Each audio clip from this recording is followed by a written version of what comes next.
Hi, I'm Rachel. Let's talk about what I'm reading and watching and knitting. I'm knitting.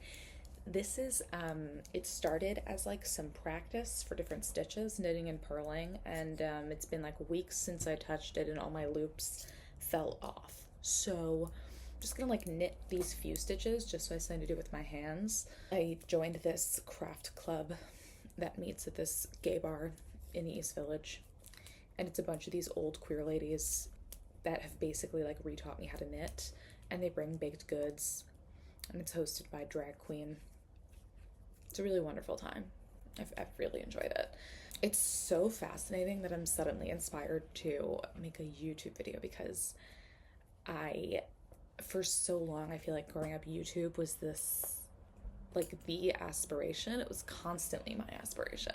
I think I very much came of age at the time where YouTube was also coming of age. So it introduced this new idea of what it could mean to perform or be famous or just like to make something. And so I think I spent a lot of my youth and my adolescence trying to see like where I fit in that. And I wish that there was still evidence of any of it. I've scrubbed it all from the internet. One of my greatest flaws is that I delete anything that's not like perfect or that I'm no longer proud of.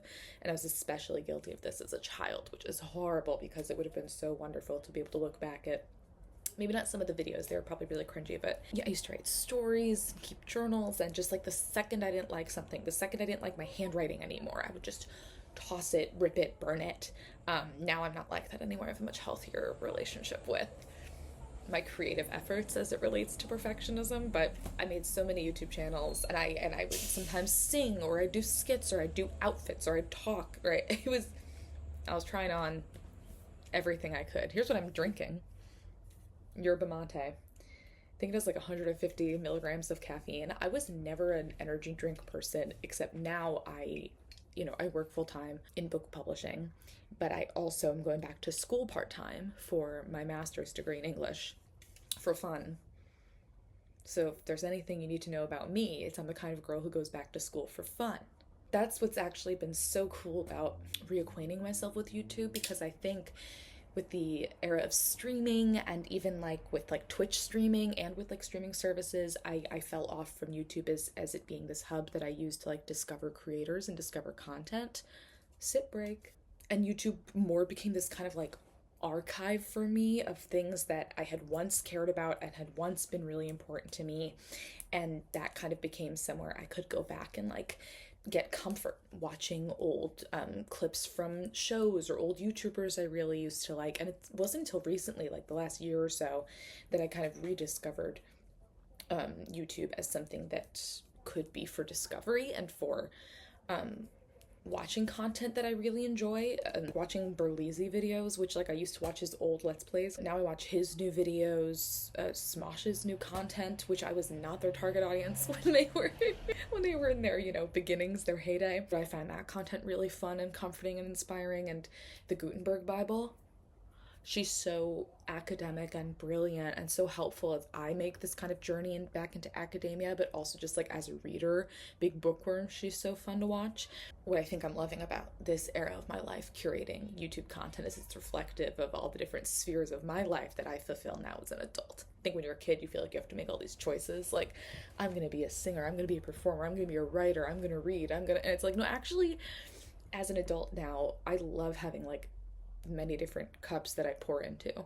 I'm currently reading Either Or by Elif Batuman. I actually got to meet Elif Batuman last week at a book event, and she was so cool. She like asked me my opinion on the Neapolitan novels by Elena Ferrante, and that was a conversation I got to have with one of the best contemporary writers of our time. I read The Idiot toward the end of last year and I loved it. I think it's similar to the Neapolitan novels actually, in that reading the first Neapolitan novel, My Brilliant Friend, I loved on its own, but actually I felt like its larger purpose was setting the stage and beginning the world building so that I would love the next book as much as I did. And I think The Idiot did the same thing for me, where I loved it on its own, but now reading Either Or, I'm like, this is actually incredible because of the world that The Idiot built. You know? Definitely a literary fiction girly, but I also do love to read anything. It's just that instinctually. I will gravitate toward a novel. Snack of the day. These little Trader Joe's heart-shaped, ooh, hold for sound. These little Trader Joe's heart-shaped jelly beans. A lot of them are coconut, which I find distressing. These ones are really good. I'm also reading, and I mean this derogatorily, Iron Flame. I did not buy it. I would never give this woman money. My friend reads the series and she lends them to me so we can read them together.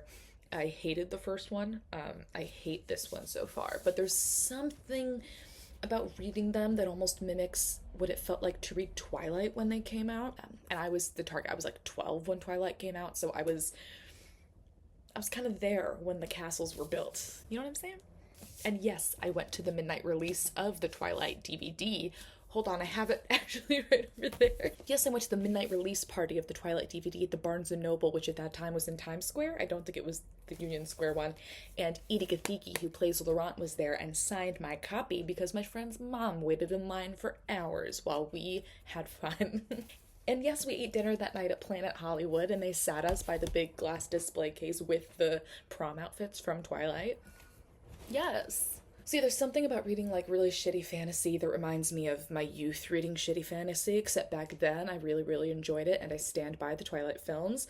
Now it's just bad, but it's fun having a friend to talk about them with and have kind of like a head empty book to just read when I'm in the house. I'm also reading Live from New York, which was the only big nonfiction SNL book. I think another one is coming out, or a book about Lorne Michaels. This came out in like the early 2000s, maybe even the late 90s, but I thrifted it with my dad at an antique store years ago, and he bought it for me for like $3. It's marked down.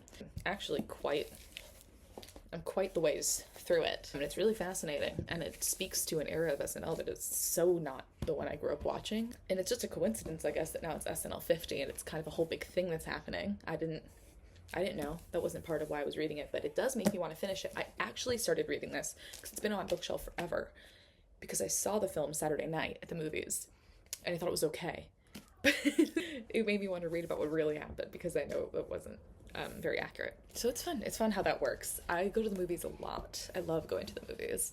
I'm seeing tonight a movie. Maybe I'll talk about that at some point. Last night, for the first time ever, I watched In the Mood for Love.